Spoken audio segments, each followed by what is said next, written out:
High gas welcome back. ಎಲ್ಲರೂ ಆಗಿದ್ದೀರಾ? Hope ಎಲ್ಲರೂ ಚೆನ್ನಾಗಿದ್ದೀರಾ ಅನ್ಕೊಂಡಿದ್ದೀನಿ. ಯಾರೆಲ್ಲ ಹೊಸದಾಗಿ ನನ್ನ ಚಾನಲ್ನ ನೋಡ್ತಾ ಇದ್ದೀರಾ ಪ್ಲೀಸ್ ಸಬ್ಸ್ಕ್ರೈಬ್ ಮಾಡ್ಕೊಳ್ಳಿ, ಹಾಗೆ ಬೆಲ್ ಐಕಾನ್ ಕೂಡ ಪ್ರೆಸ್ ಮಾಡ್ಕೊಳ್ಳಿ. ಇವತ್ತಿನ ವಿಡಿಯೋ ಬಂದು ಗರ್ಭಿಣಿ ಸ್ತ್ರೀಯರಿಗೆ ಕೆಲವೊಂದು ಮಿತ್ಸ್ನ ಬಂದು ಗರ್ಭಿಣಿ ಸ್ತ್ರೀಯರಿಗೆ ಹೇಳ್ತಾರೆ. ಇದನ್ನು ನಂಬಬೇಕಾ ನಂಬಾರ್ದಾ, ಯಾವುದು ಕೇಳುವಂಥ ವಿಷಯ, ಯಾವುದು ಕೇಳಬಾರ್ದಂಥ ವಿಷಯ, ಹಾಗೆ ಆಚರಣೆಗಳ ವಿಷಯಗಳಲ್ಲಾಗಿರ್ಬೋದು ಸುಳ್ಳುಗಳನ್ನ ಹೇಳ್ತಾರೆ. ಇದನ್ನು ನಾವು ಸೈಂಟಿಫಿಕ್ ಆಗೂ ಕೂಡ ನೋಡಬೇಕಾಗುತ್ತೆ. ಅದು ನಿಜಾನ ಸುಳ್ಳ ಅಥವಾ ಅದರಿಂದ ಏನಾದರೂ ಸೈಡ್ ಎಫೆಕ್ಟ್ಸ್ ಆಗುತ್ತಾ ಅನ್ನೋದನ್ನೆಲ್ಲ ನಾವು ನೋಡಬೇಕಾಗುತ್ತೆ. ಸೈಡ್ ಎಫೆಕ್ಟ್ಸ್ ಆಗುತ್ತೆ ಅಂತ ಹೇಳಿದಾಗ ಅದು ನಿಜಾನ ಅಥವಾ ಅದರಿಂದ ಏನಾದರೂ ಸೈಂಟಿಫಿಕ್ ಆಗಿ ಪ್ರೂವ್ ಆಗಿದೆಯಾ ಅನ್ನೋದು ಕೂಡ ನಾವು ತಿಳ್ಕೋಬೇಕು. ಮೊದಲನೇದಾಗಿ ಫುಡ್ ವಿಚಾರದಲ್ಲಿ ಮಗುವಿನ ಬ್ರೈನ್ ಡೆವಲಪ್ಮೆಂಟ್ಗೆ ಯಾವ್ದ್ಯಾವುದು ಮುಖ್ಯನೋ ಅದನ್ನೇ ತಿನ್ನಬಾರ್ದು ಅಂತ ಹೇಳ್ತಾರೆ ಕೆಲವರು.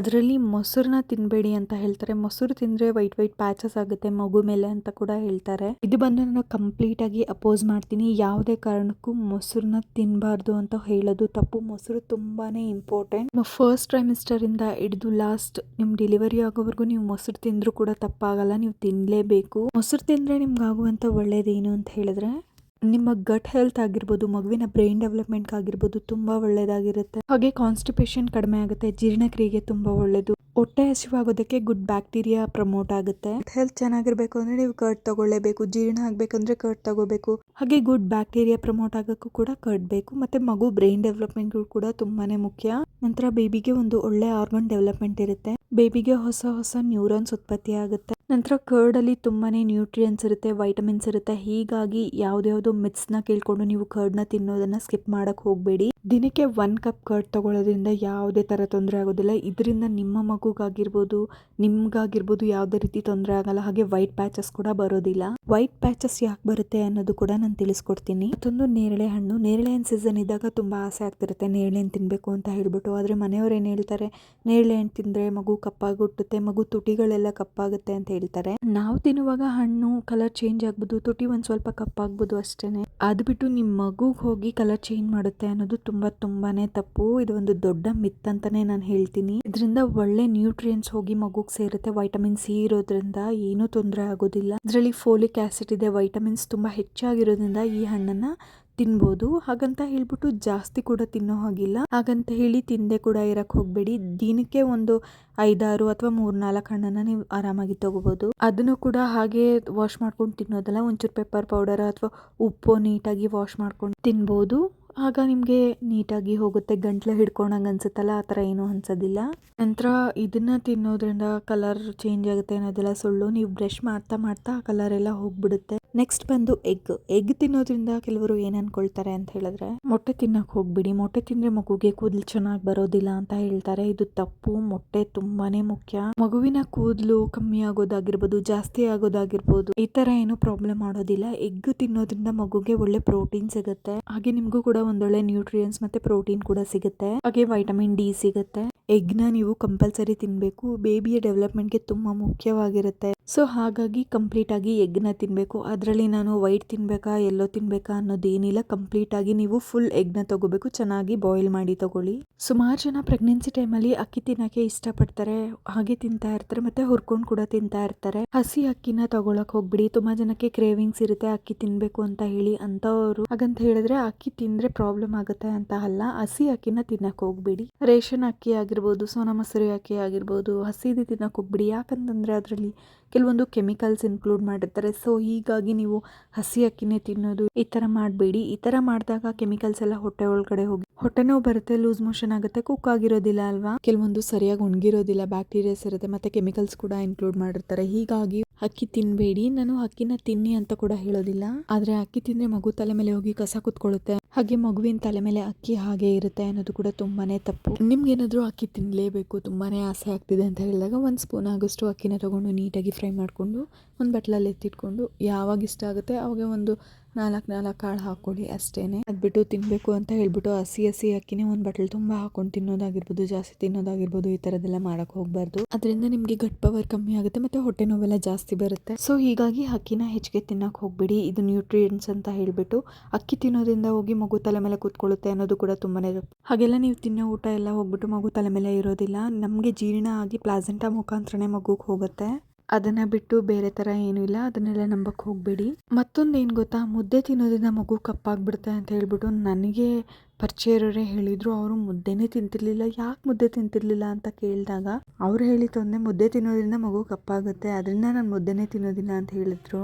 ಇದು ತುಂಬಾನೇ ಸುಳ್ಳು ಅಂತಲೇ ನಾನು ಹೇಳ್ತೀನಿ. ಮುದ್ದೆ ಕಲರ್ಗೂ ನಿಮ್ಮ ಕಲರು ಮಗು ಕಲರ್ ಕಮ್ಮಿ ಆಗೋದಕ್ಕೂ ಸಂಬಂಧನೇ ಇಲ್ಲ.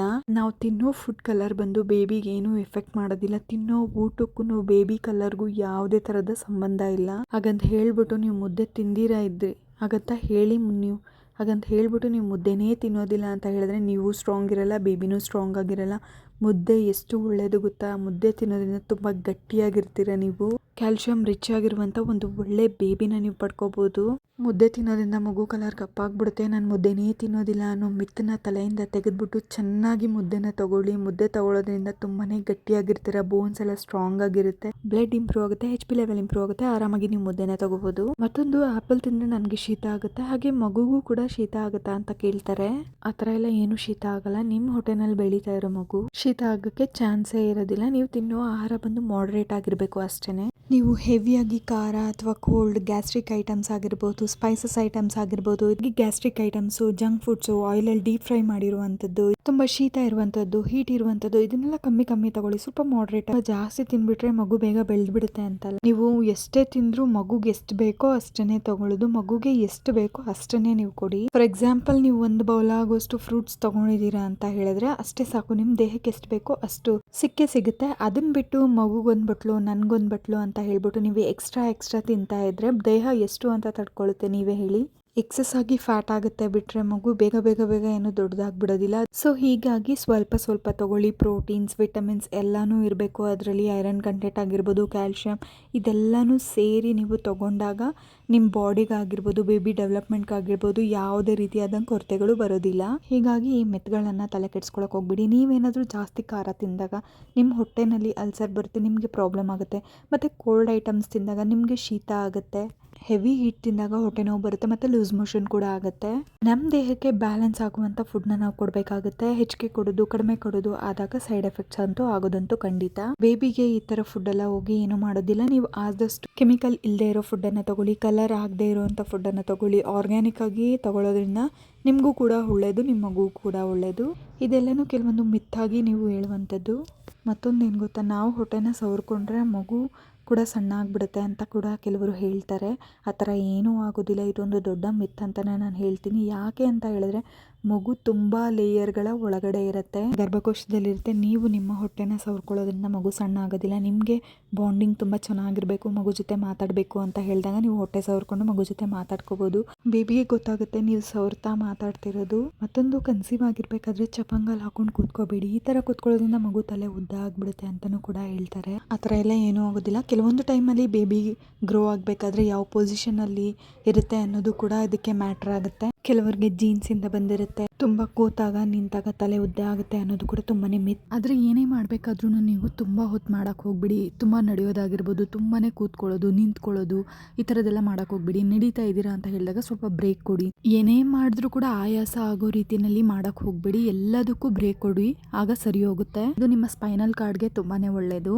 ಇದು ನಿಮ್ಮ ಬೆನ್ನೋಗೂ ಕೂಡ ತುಂಬಾ ಸಹಾಯ ಮಾಡುತ್ತೆ. ಹಾಗೆ ನಿಮಗೆ ಕಾಲು ನೋವು ಬಂತು ಅಂತ ಹೇಳಿದ್ರೆ ನೀವು ದಿಂಬನ್ನ ಹಿಂಡಿಗಳ ಕೆಳಗಡೆ ಇಟ್ಕೊಂಡು ಹೈಟ್ ಮಾಡ್ಕೊಳ್ಳಿ, ಮಲ್ಕೋಬಹುದು, ನೀವು ಕೂತ್ಕೋಬಹುದು. ಈ ರೀತಿ ಮಾಡಿಕೊಂಡು ನಿಮ್ಮ ಪೇನನ್ನು ನೀವು ಕಡಿಮೆ ಮಾಡ್ಕೋಬಹುದು. ಹಾಗೆ ತಿನ್ನೋ ವಿಷಯದಲ್ಲಿ ಕೂಡ ಅವ್ರು ಹೀಗೆ ಹೇಳಿದ್ರು, ಇವ್ರು ಹಾಗೆ ಹೇಳಿದ್ರು ಅನ್ನೋದ್ರ ಬಗ್ಗೆ ತಲೆ ಕೆಡಿಸ್ಕೊಳ್ಳೋದು ಬಿಟ್ಬಿಟ್ಟು ಚೆನ್ನಾಗಿ ಊಟನ ತಗೊಳ್ಳಿ, ಚೆನ್ನಾಗಿ ನೀರು ಕುಡೀರಿ.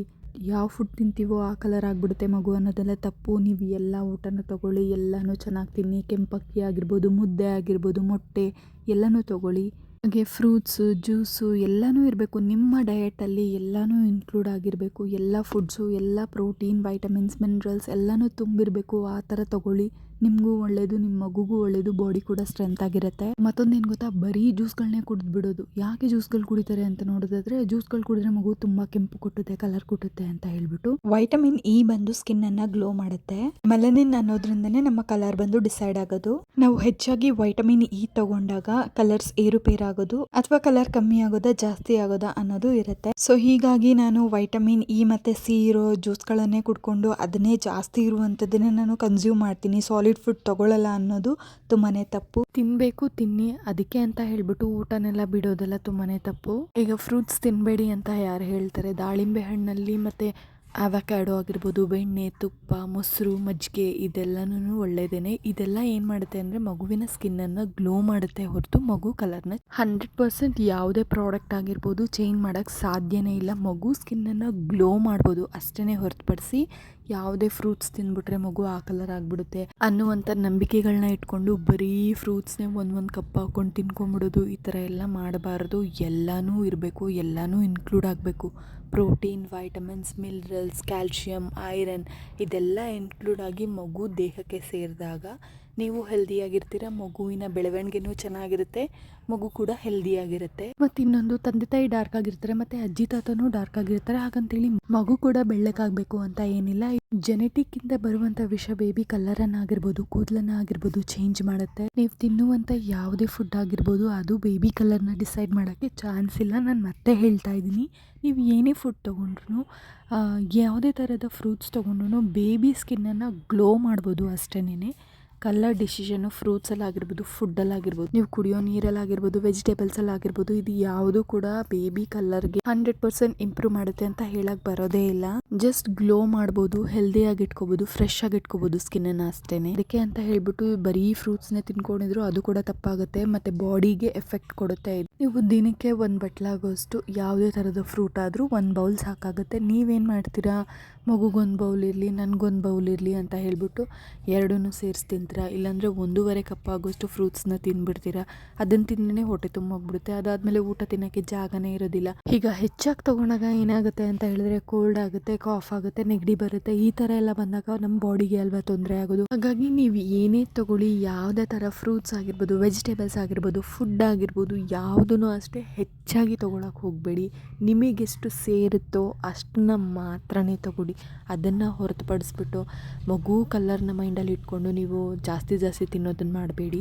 ನಾನು ಹೇಳಿದೆ ಹೌದು, ನಿಮ್ಗೆ ಎಷ್ಟು ಸೇರುತ್ತೋ ಅಷ್ಟೇ ತಿನ್ನಬೇಕು ಅಂತ ಹೇಳ್ಬಿಟ್ಟು, ಹಾಗಂತ ಹೇಳ್ಬಿಟ್ಟು ಕಮ್ಮಿ ಕೂಡ ತಿನ್ನಬಾರ್ದು. ನಾನು ಹೇಳಿದ್ನಲ್ಲ, ನಿಮ್ಮ ಮೈಗೆ ಶಕ್ತಿ ಬೇಕು, ಪ್ರೋಟೀನ್ಸ್ ಬೇಕು, ಎಲ್ಲನೂ ಸಿಗಬೇಕು ಅಂತ ಹೇಳಿದ್ರೆ ನೀವು ಚೆನ್ನಾಗಿ ಊಟ ಮಾಡಬೇಕು. ಆದರೆ ಕಮ್ಮಿ ಪ್ರಮಾಣದಲ್ಲಿ ಬ್ಯಾಚ್ ವೈಸ್ ಆಗಿ ಊಟನ ತಗೊಳ್ಳಿ. ಫ್ರೂಟ್ಸ್ ಆಗಿರ್ಬೋದು, ಮಗು ಕಲರ್ನ ಒಂದನ್ನು ತಲೆನಲ್ಲಿ ಇಟ್ಕೊಂಡ್ಬಿಟ್ಟು ಮಗು ಕಲರ್ ಬರಬೇಕು, ಬೆಳ್ಳಕ್ಕಾಗಬೇಕು, ಇದನ್ನೇ ಮೈಂಡಲ್ಲಿ ಇಟ್ಕೊಂಡ್ಬಿಟ್ಟು ಬರೀ ಹಣ್ಣನ್ನು ತಿನ್ನೋದು, ಪೊಮೊಗ್ರನೇಟ್ ತಿಂದರೆ ಗ್ಲೋ ಆಗುತ್ತೆ ಅಂತ ಹೇಳ್ಬಿಟ್ಟು 2 ಬಟ್ಲು 3 ಬಟ್ಲು ಈ ಥರ ತಿನ್ನೋದೆಲ್ಲ ಮಾಡೋಕ್ಕೆ ಹೋಗಬೇಡಿ. ಈ ಥರ ಮಾಡಿದಾಗ ಆಬ್ವಿಯಸ್ಲಿ ದೇಹಕ್ಕೆ ಏರುಪೇರಾಗುತ್ತೆ. ಫ್ರೂಟ್ಸ್ ಒಳ್ಳೆಯದೇ, ಬಟ್ ಹೆಚ್ಚಾಗೋದ್ರೆ ಯಾವುದು ಕೂಡ ಒಳ್ಳೆಯದಲ್ಲ. ತಂದೆ ತಾಯಿ ಒಂದನ್ನು ನೆನಪಲ್ಲಿ ಇಟ್ಕೋಬೇಕು. ತಂದೆ ತಾಯಿ ಯಾವ ಕಲರ್ ಇರ್ತಾರೋ, ಅಜ್ಜಿ ತಾತ ಯಾವ ಕಲರ್ ಇರ್ತಾರೋ ಅದೇ ಜೀನ್ಸು ಮಗುಗೆ ಬರೋದು ಹೊರತುಪಡಿಸಿ ಬೇರೆ ಏನು ನಿಮ್ಮ ಕಲರ್ನ ಚೇಂಜ್ ಮಾಡೋಕ್ಕೆ ಅಥವಾ ನಿಮ್ಮ ಮಗುವಿನ ಕಲರ್ನ ಚೇಂಜ್ ಮಾಡಲಿಕ್ಕೆ ಸಾಧ್ಯನೇ ಇಲ್ಲ. ಇದನ್ನು ಒಂದು ಮೈಂಡಲ್ಲಿ ಇಟ್ಕೊಂಡು ಏನೇನು ತೊಗೋಬೇಕು, ಏನೇನು ತೊಗೋಬಾರ್ದು ಅನ್ನೋದನ್ನು ಮೈಂಡಲ್ಲಿ ಇಟ್ಕೊಂಡು ಎಷ್ಟು ತೊಗೋಬೇಕು, ಎಷ್ಟು ತೊಗೋಬಾರ್ದು ಅನ್ನೋದು ಕೂಡ ನೀವು ಥಿಂಕ್ ಮಾಡಬೇಕಾಗುತ್ತೆ. ಇದನ್ನೆಲ್ಲ ನೀವು ಇನ್ಕ್ಲೂಡ್ ಮಾಡಿಕೊಂಡು ನಿಮ್ಮ ಪ್ರೆಗ್ನೆನ್ಸಿ ಜರ್ನಿನ ನೀವು ಹ್ಯಾಪಿಯಾಗಿ ಕಳೀರಿ. ಅದನ್ನು ಬಿಟ್ಟು ಏನೇನೋ ಮೈಂಡಲ್ಲಿ ಇಟ್ಕೊಂಡು ಕನ್ಫ್ಯೂಷನ್ಸ್ ಮಾಡಿಕೊಂಡು ನೀವು ನಿಮ್ಮ ದೇಹಕ್ಕೆ ಎಫೆಕ್ಟ್ ಮಾಡ್ಕೊಳ್ಬೋದಾಗಿರ್ಬೋದು, ನಿಮ್ಮ ಮಗುವಿಗೆ ಎಫೆಕ್ಟ್ ಮಾಡೋದಾಗಿರ್ಬೋದು ಮಾಡೋಕ್ಕೆ ಹೋಗಬೇಡಿ. ಐ ಹೋಪ್ ವಿಡಿಯೋ ನಿಮಗೆ ತುಂಬ ಯೂಸ್ಫುಲ್ ಆಗಿದೆ ಅಂದ್ಕೊಂಡಿದ್ದೀನಿ. ಇದೇ ಥರದ ಯೂಸ್ಫುಲ್ ವೀಡಿಯೋಸ್ಗಾಗಿ ನನ್ನ ಚಾನಲ್ನ ಸಪೋರ್ಟ್ ಮಾಡೋದನ್ನು ಮರಿಬೇಡಿ. Thank you. ನಿಮ್ಮ ಒಂದು ಸಪೋರ್ಟ್ ನನಗೆ ಇನ್ನಷ್ಟು ವೀಡಿಯೋಸ್ ಮಾಡಲಿಕ್ಕೆ ಸಹಾಯನ ಮಾಡುತ್ತೆ.